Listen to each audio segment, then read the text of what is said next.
So Saturn and Neptune are moving. They're going to make you question your commitments, and I think it's important to question commitments. And when it comes time to consider what to do about the commitment, that is a moment of very high responsibility and the very necessary contemplation of the karma involved. And you have to ask yourself what you need to do right by others, and what their actions would be that would be to do right by you. And I realize in situations where things are changing very quickly, and this is not only one of those situations, it's one of those situations where there's going to be change after change very quickly, where like one thing happens after the next, and you just seem to know less and less about where you stand, rather than more and more about where you stand.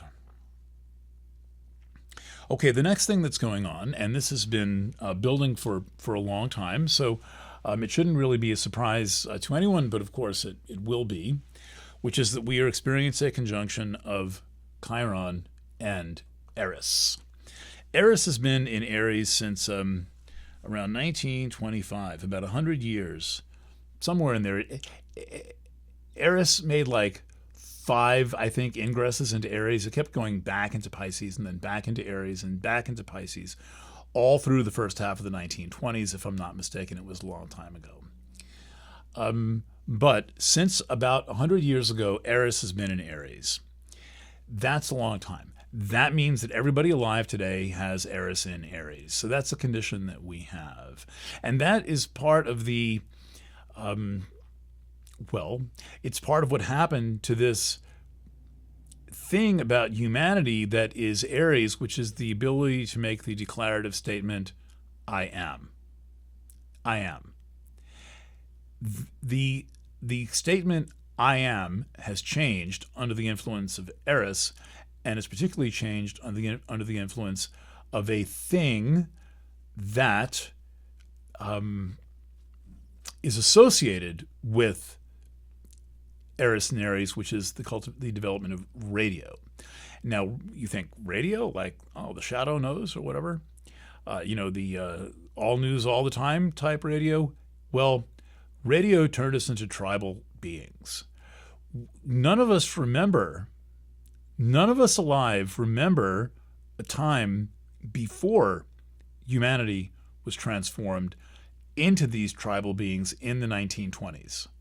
And anybody who's currently alive was like too young to have any sense of what the world was like before this happened. So we went from being tribal beings, like the people who painted the painting behind me, but they were the most individual members of the tribe. Very likely that the shaman, who are allowed to be individuals, painted that. That's from the Lascaux cave near Bordeaux in France. And then, under the influence of radio, suddenly we were not really ourselves anymore. We were subject to this whole new wave of tribalization and nationalism. What that included was no privacy. In other words, all electrical media eviscerate privacy. And so the question then is, if there's no privacy, how do we have intimate relationships? If our whole concept of what a person is has just been blown apart by all of this like infiltration of everyone and everything.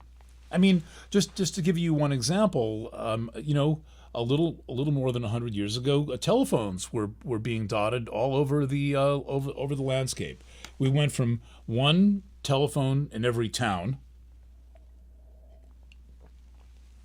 It may have been Alexander Graham Bell who said, "Well, I don't really want to brag about my invention, but I can foresee a time when there'll be a telephone in every town." And now a lot of people are walking around with 2 of them in their pocket. Every town.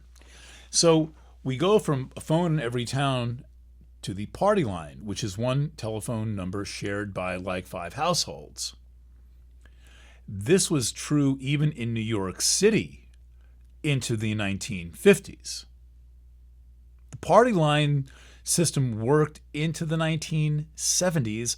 I knew this because I would kind of interview the Bell telephone guy when he'd come to the house. I would ask him like how things work, and they showed me certain features of the phone system. What does a party line mean? A party line means that anyone can listen in on anyone else. Anyone in that group can listen in on the affairs of any other family, and the operators all know what's going on all throughout the town. Privacy was completely ruined by the telephone, and this just spirals and snowballs right up into Facebook and Instagram. It is the same electric current that led us from one place to the next.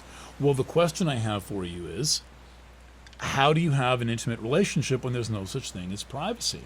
And if you're having your intimate relationships here in House 8, and House 8 is the scene of the infiltration, the devastation, the crime scene of the removal of individuality and privacy, I really mean it, like how do you have an intimate relationship under these kinds of conditions? And it's very, very hard.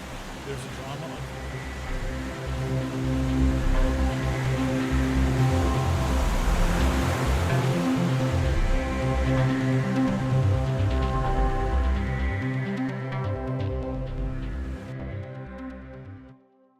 seduce